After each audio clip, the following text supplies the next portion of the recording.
Hello and welcome to episode 12 of Mama Tales, a podcast on our collective journey into motherhood. I'm your host, Sally Kuria.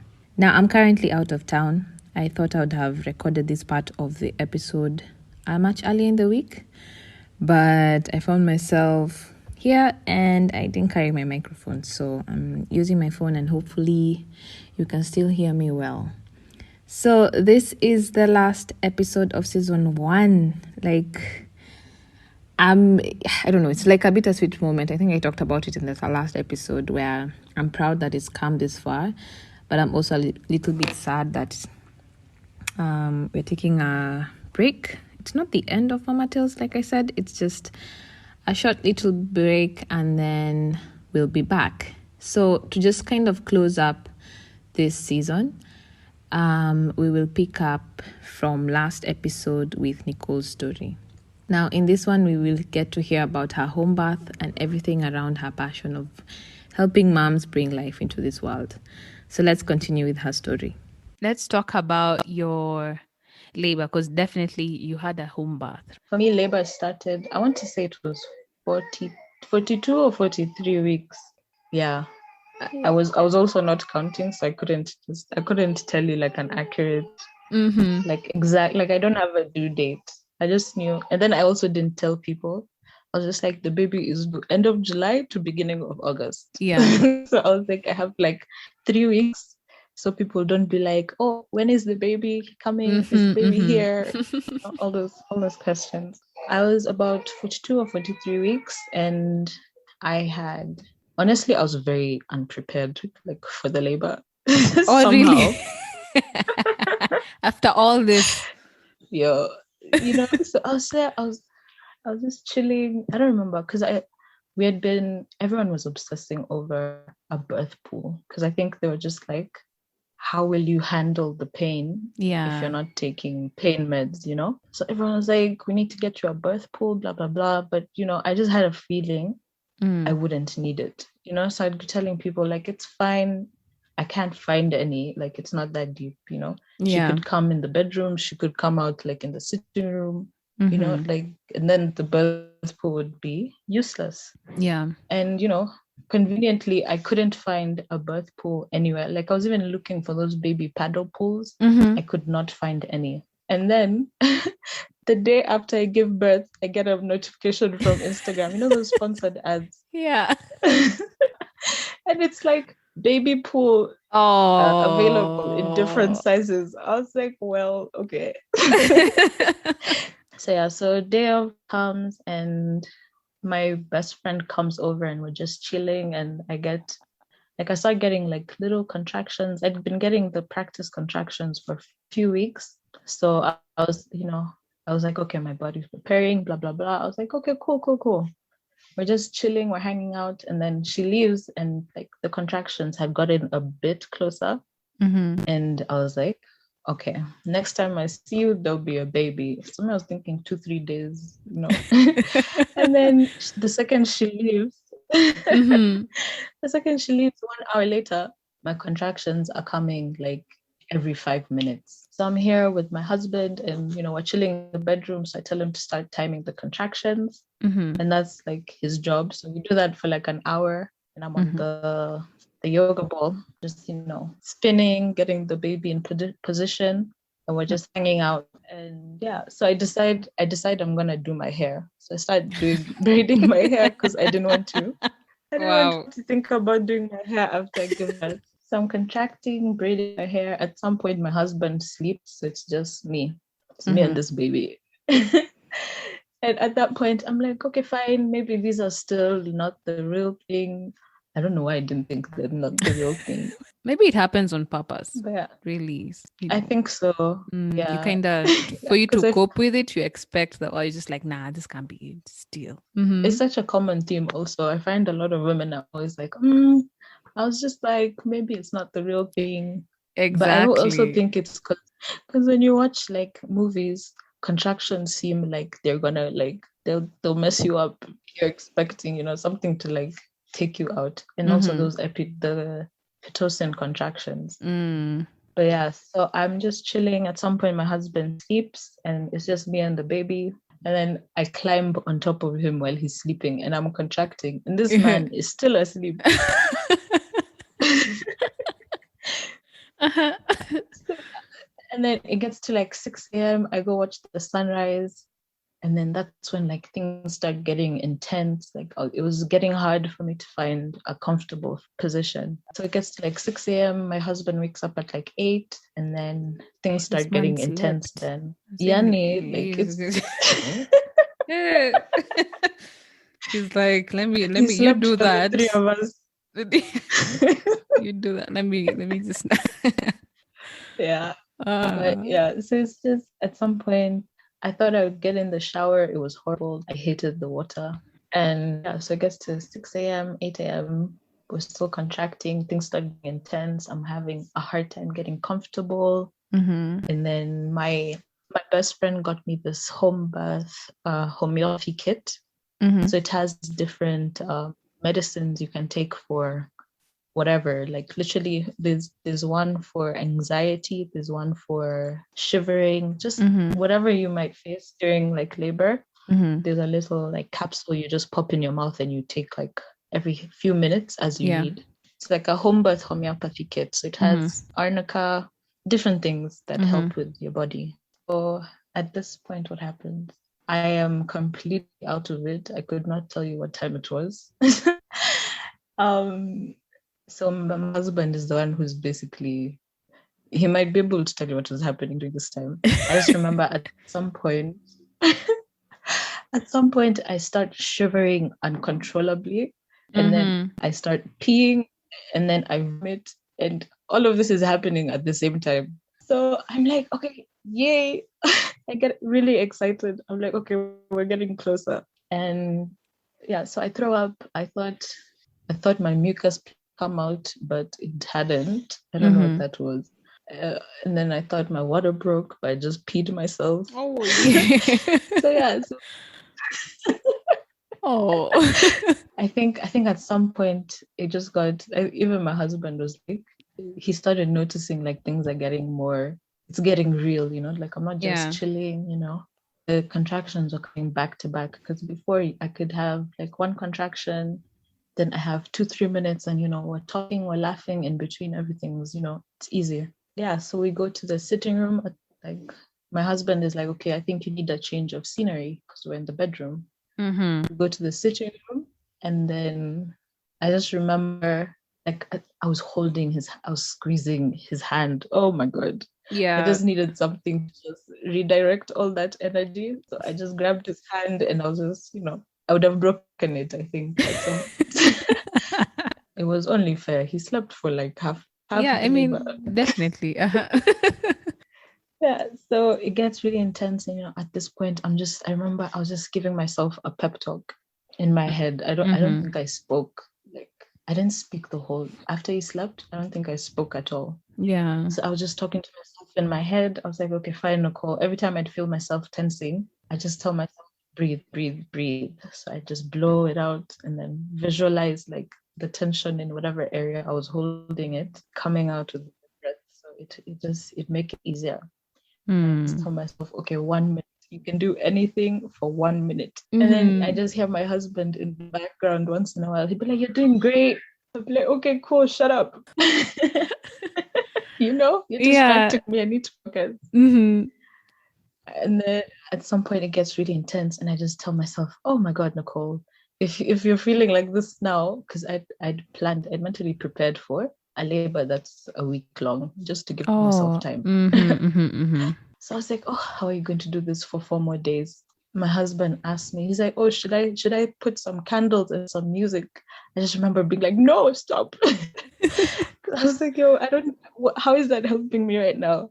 And then a few minutes after that, my water just breaks. I just feel like, when you're vomiting, like that feeling of like your insides just contracting and then something just gets pushed up, like that involuntary vomit.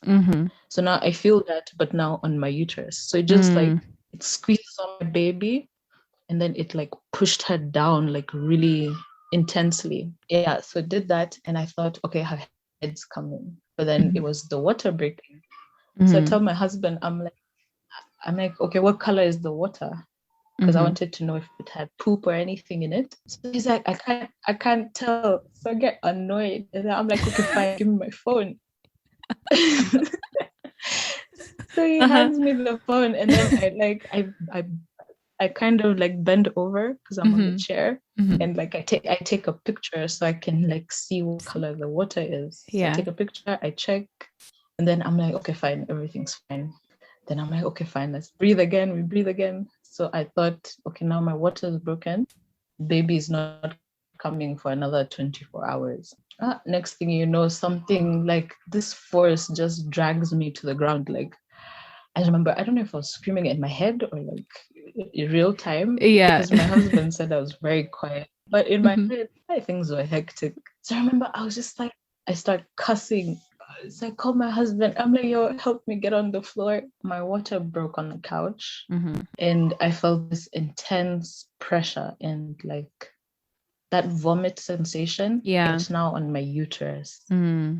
Yeah. So it's like this pressure was just like it was a weird thing. It's a weird experience. But yeah, it's called fetal ejection reflex. So it's basically like when you the point of the contractions is to build up pressure so it can push your baby out. It's not that the contractions are pushing your baby out. So it's basically like the pressure is building to the top. Like imagine you're pulling a rubber band. Yeah. Like every time you're pulling it tighter, and then when it gets to the end, you just release. So yeah, so now it pushes her out, and I just get this force just drags me to the ground. So I get on the floor, and I'm grabbing onto the chair because I felt like I was going far away. Like I felt like I was disappearing. Like it was a very weird sensation. So I'm holding onto the chair, and then I tell my husband, yo, get the towel, like get something so she can fall on. Because at this point we're just on the floor.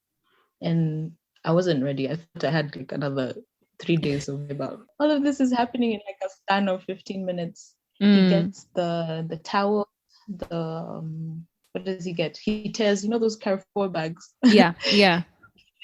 He cuts them and puts them on like a waterproof thingy, like a layer.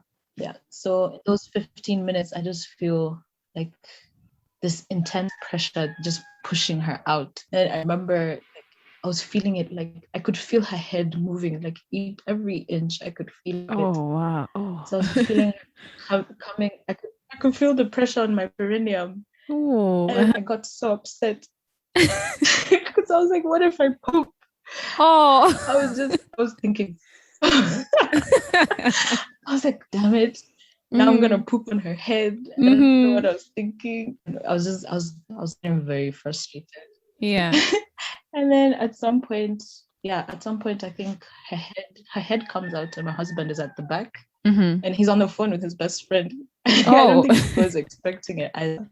So he's with his best friend, and he's there like, you're doing amazing. And that's really what was keeping me here, because I felt like I could see myself, but like what was happening, like I wasn't in my body. It happened in like 15 minutes. Her head, I don't know how many pushes it was. It can't have been many. Yeah. So it keeps coming. I think at this point I was having back-to-back contractions. Like she flew out. It happened so fast. So at some point I asked my husband, I'm like, okay, what can you see? He's like, nothing. So I'm like, oh, fuck. So I stick my face inside my vagina to like see how far she is. Yeah. And then I get to like the end of my fingernail, and I just feel like the squishy thing. So I'm like, okay, fine, maybe that's a butt. So I was like, okay, fine, let's keep breathing. Let's keep, and then like I wait for whatever that thing was to come out. So I told my husband, I'm like, check and see what that is. He's like, I can't tell what I'm looking at. I'm like, what do you mean? He's like, I don't know what this is. And I'm like, okay, like take a video. He's like, your phone's dead. I'm like, for fuck's sake. You're cracking me up. Oh. Yeah. Mhm. So he's like, yo, man, I don't know what I'm looking at. And he's still on the phone with his friends. I'm like, okay, fine. So I'm like, okay, fine, just wait. Then I put my hand under to like feel what's happening like down there. And then I'm like, okay, fine, I can feel her little head. So crazy. Like her head Oh. fits in my palm. It was just the Oh. wildest experience. So Yeah. I feel her head and I just get so excited. And I'm like, Uh-huh. okay, fine, we're done. Like I'm meeting this baby. Oh. So yeah, so Uh-huh. he's like, I don't know what it is. We didn't have a camera. I really wanted a video, but yeah, we didn't have a camera. I think my phone was messed up. So I felt her head in my hand, and I got so excited. So I was Oh. like, Sawa, we're meeting. This is it. This is over. I'm done. So I just give it one last push, and she like flies. She flies out. I don't know. I don't know if my husband caught her, but she like plopped on the floor. But yeah. So after that, I grab her, like my husband passes her from the back to like my front. And then, yeah, I sit down, I rub her back. She came out screaming. And then she pooped. She pooped on my thigh. Oh. And that's when my husband had the video. So the only footage we have of the birth is me saying, babe, she took shit on my leg.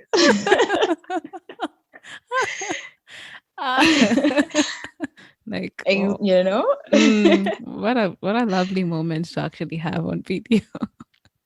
Right? It was so Yeah. nice. And I think next time I'm getting a birth photographer. Maybe, Or yeah. maybe Or a or maybe a mirror friend to also like to show you what's happening, because clearly your husband it's has useless. no clue.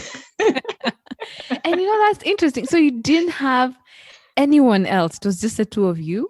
It really was. And I'd planned on having two of my friends there and then one of his, just so we can have like help around, or someone. I wanted someone specifically Yeah. to take the time of birth and then to take videos. But then now, because I didn't think that I was giving birth that day, and I didn't want people to come and like slow down the process. Yeah. So I was like, okay, fine, no, we'll call them at night when the birth is closed. I don't know why I thought I knew when she would come, but yeah.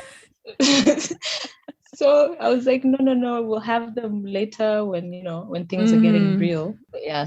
So after that, he was on the phone with his best friend, and he had called an ambulance actually, and I didn't know. He had called one to wait. Oh. So yeah, so he called. Yeah. So he called them and he was like, okay, fine, you can just go back. Everything's okay. Okay. And yeah, my friends showed up like an hour later, and it was really nice. I wish I had someone to like document that, like the after. Yeah. Just to watch my friends, because my friend washed my placenta. She prepared. I cut some up and added it in a smoothie, and she did all you of did? that. Mm-hmm. And what are the benefits of like taking and eating, consuming the placenta? Yeah, the placenta. So basically, if you take in the placenta, especially raw, it returns, because when you're pregnant, you have this you have a buildup of hormones, and most of them are made in your placenta. So now when you give birth, when the placenta is birthed, you lose the hormones. Yeah. It's like a quick dip. It's like a very quick dip in your hormone level. So when you consume the placenta, it gives you back some of the hormones. That's why you find a lot of women have like either anxiety or just there's these feelings you have when you've just given birth. All those like you've lost all these hormones, you've lost a lot of blood, a lot of heat. So taking the placenta like replenishes that loss in hormones. Okay. Some people do the capsules and take it like throughout the whole postpartum experience, and they say it helps. But I just did smoothie and then I've composted the rest. Yeah. I have no clue where my But I should placenta also is. mention the birth, like what the birth of the placenta was. Yeah. Actually, I was just about to ask Really? that. Yeah, I mean, I have no clue. I had a CS, so I don't know where it went. I didn't give birth to it. And I was under general anesthesia after the baby came. So God knows where that disappeared to. Yeah. It was so unfortunate. Yeah, let me tell you. Do you know the cost of a placenta right now is about $8,000 to $10,000. People can buy a placenta? It's illegal, but people are buying placentas. So when they tell you it's medical waste, and then there's a lot of stem cells. They use Yeah, the yeah, blood in your yeah. placenta That for one I know. research. Yeah. So it just goes on and Yeah, that so you it's you must illegal, think but about black it. market, It's there. I mean, right? anyway, yeah, let's not even think about that. Yeah, so you were talking about Yeah. the bathing your own placenta. How was that how was that process? It took about 2 hours for me to birth the placenta. So yeah, we went to the bedroom. Me and the baby. She had quite a short cord. So I had I don't know, I didn't want to do like a lotus birth, but I wanted the cord to stay attached till the placenta was born. Okay. But she had a really short cord, so it was very uncomfortable like maneuvering it. So we cut it, and then I went to the bathroom. The first time I tried to push it out, but like nothing was happening. Like I was tugging to see if it was ready, and I could feel it there on my cervix, but then it wasn't ready to come out.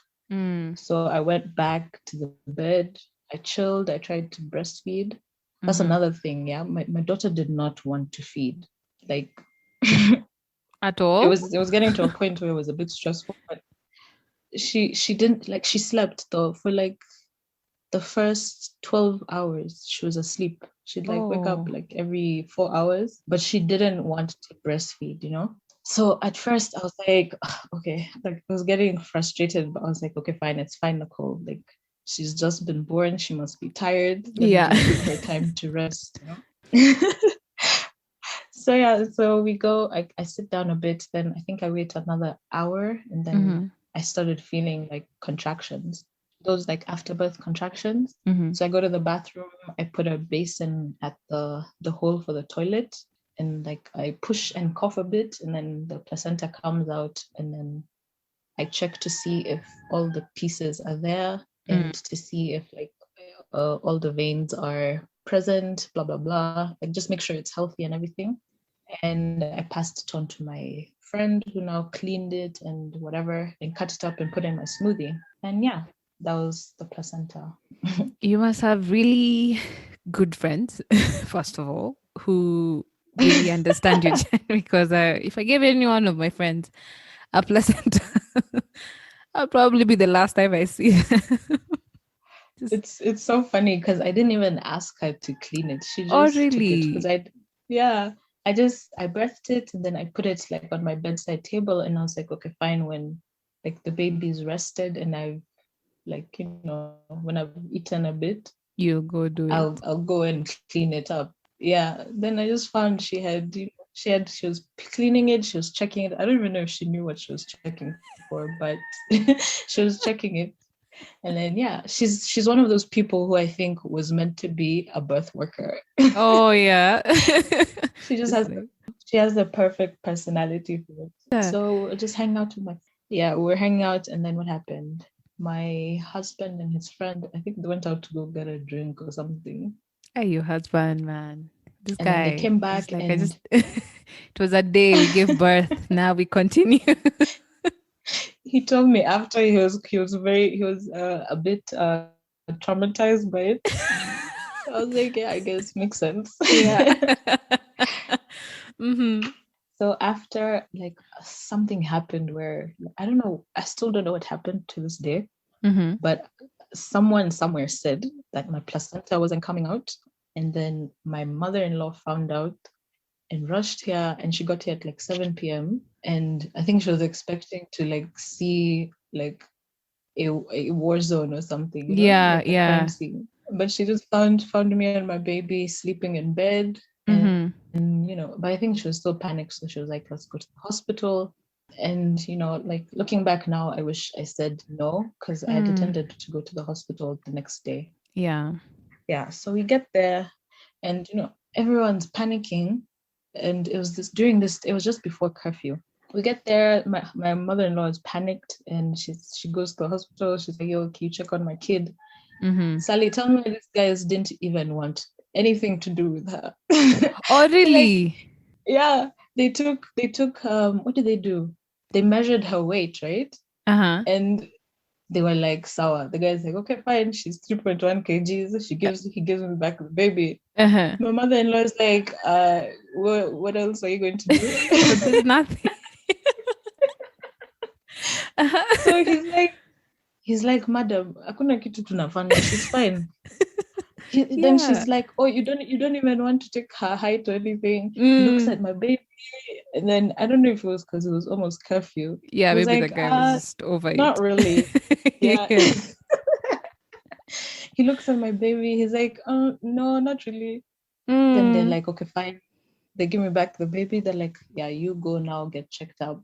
And then they take me to this room.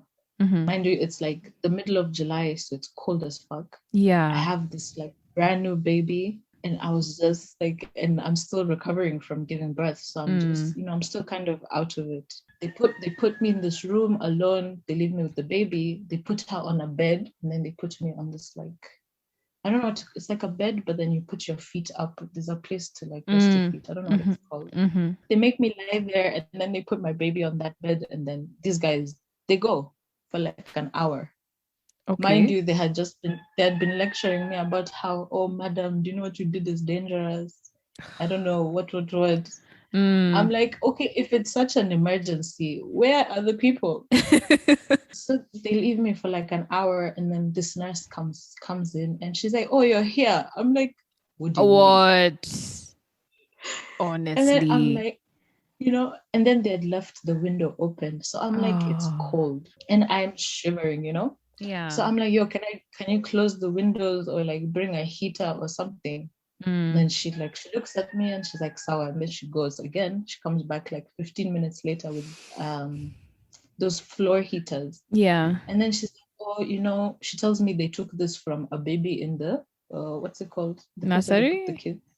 Yeah. I'm like, why are you taking the heater from the baby? So there she goes. I'm like, okay, so now I've reminded this small kid a heater because it's a guilt trip. And then she disappears again. So now I'm left there, and then like now my baby starts crying, and then now my mother-in-law, she comes in, and then I think she was feeling bad because now she dragged me out of my warm bed because she thought I was near death or something. And then these guys could not care less. Yeah. So now some guy shows up, and then he spreads my legs open. And then he's like, he looks so done. Like he looks like I've pulled him from like the best football match he's been watching. I have seriously inconvenienced him. Yeah, so now he comes and then he opens my legs and then he's like, you see, madam, you've cut. If you had come here, we would have cut it for you in a straight line. I'm like, that doesn't even make sense. Yeah. I'm like, if he was going to cut, he just cuts and then you so now he starts like he's being so rough with like, I think he is cleaning up the blood so you can see like the wound so you can stitch me up. And then he's being so rough. So I'm like, yo man, can you like relax a bit? Like I just gave birth, it's very fucking sore. Yeah, he's like, madam, tulia kidogo. I'm like, no. I was getting so frustrated. And then like he starts putting the numbing injection, whatever that is, so he can stitch it up. So he puts a bit and then he starts stitching, and I'm like, I can still feel whatever you're doing. Then he's like, ugh. And then he like tops up the dose. Like now it's numb, but I can still feel like, it's numb, but you can still feel like what they're doing. Yeah, the sensation just doesn't hurt. Yeah.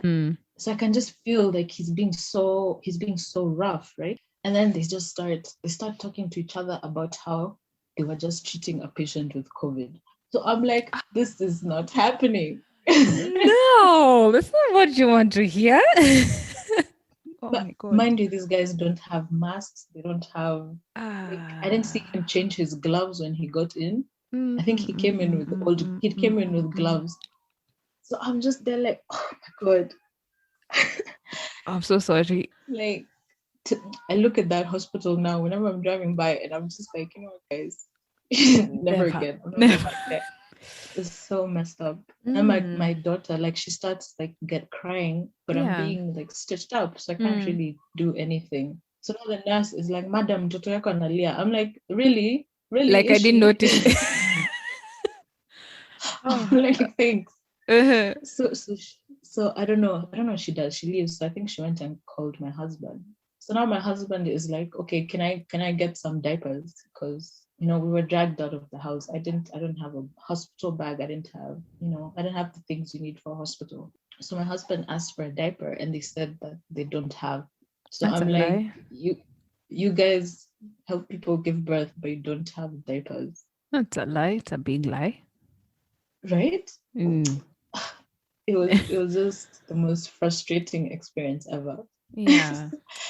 So we get home, and then I think my mother-in-law, she felt really guilty after. So she apologized and everything. So it's, like it was cool. Like I get why she panicked, but then, Yeah. I'm just like, guys, I knew what I was doing. Like I wasn't just Mm. making stupid decisions. But yeah, that is my birth story. If anything, I think what shines through is just your complete strength in this, and also even a bit of in as much as you are really prepared and you're trained in this, there are still a lot of things that caught you off guard.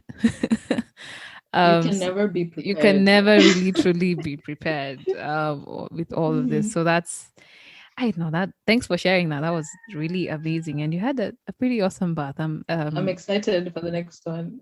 Just maybe conclude. Maybe you can talk about founding Ruby Mamas and your podcast as well.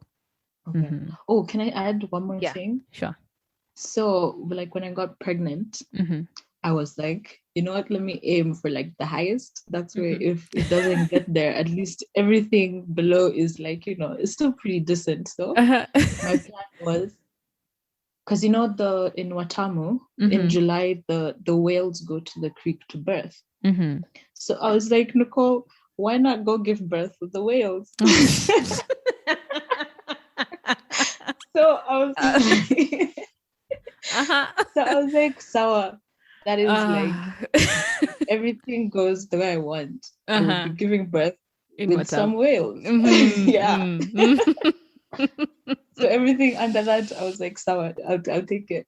So yeah, so Mm-hmm. Ruby Mamas was founded out of my love for birth. And like I noticed that there was a need for women to have a space where they can not only like aspire for like a magical birth, Yeah. like not just, oh, my baby's alive, I'm alive. Mm-hmm. Thank the doctor or thank God, whoever you want to thank. Yeah. You know, I wanted a space where people were going into it prepared and open and supported. So yeah, so that was the goal of Ruby Mamas. Like I didn't want it to just be a childbirth education service. I have a lot of like visions for it. Also the name, like I chose the name Ruby because Mm-hmm. it's the one thing all women have in common. We all bleed and blood is Yeah. red. Yeah. So yeah. So I'm creating a space for women to share their stories, both negative and positive, just a space where everyone feels held, everyone feels supported, and you can go there for information and not Mm. just from the hospital, because there's a lot of things you're missing out when you just rely on a doctor to guide you through your birth experience, because Yeah. it's not just a body exiting your Mm. body. Mm. There's so much going on inside, and there's so much to adjust to, and like a hospital does not have the capacity to support you in that way. Like even if they wanted to, Yeah.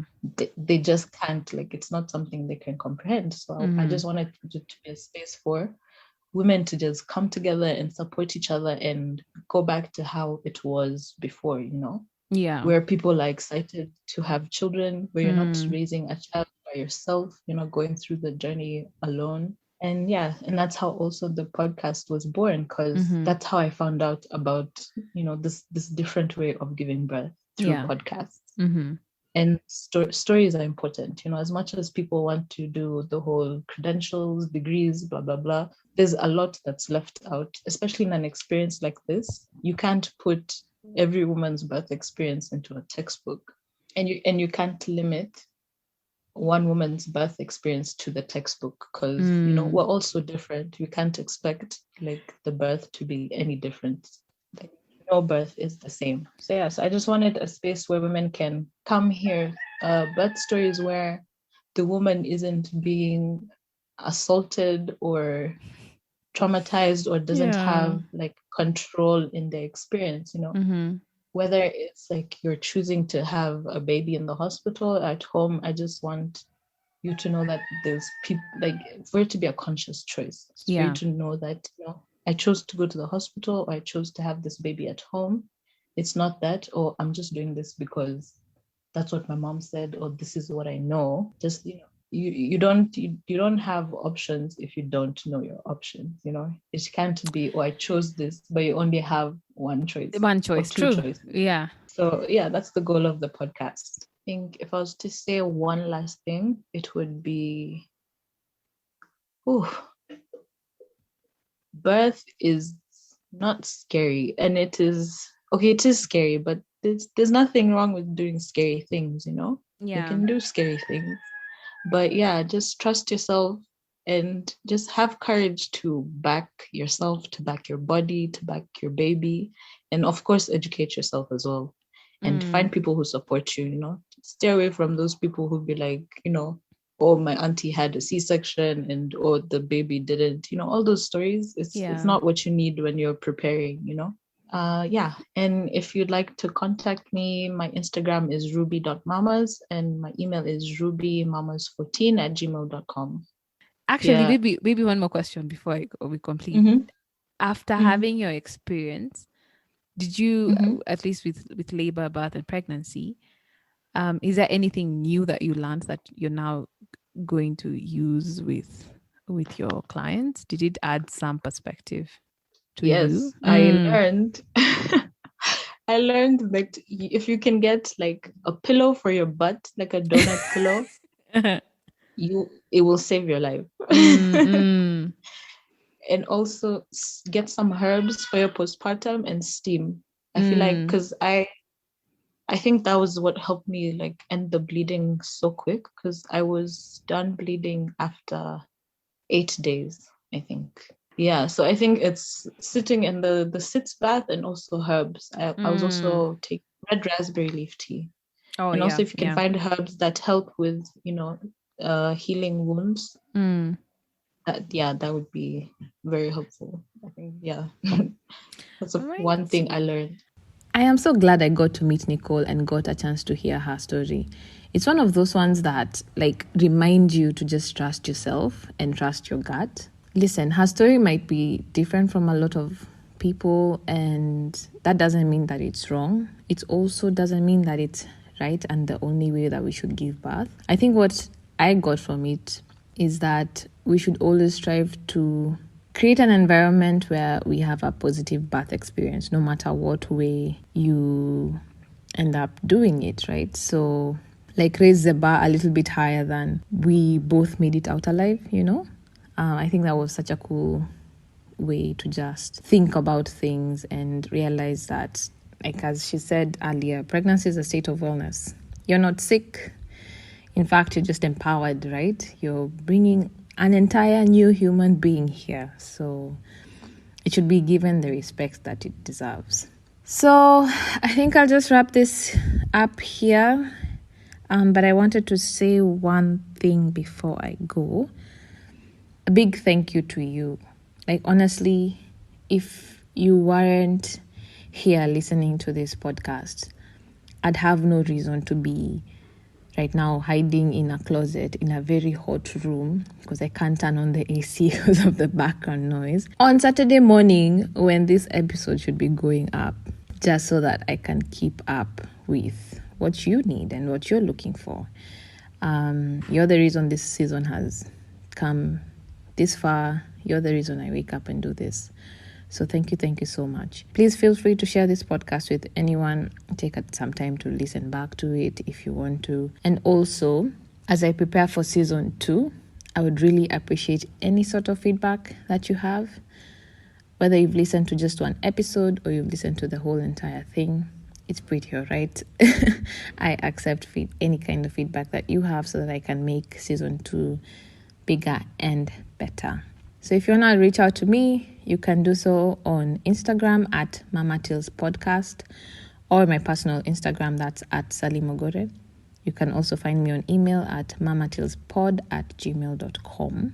So during this break, I'll be making a whole lot more use of the website. So that's mamatillspodcast.com, where I'll be filling in some things.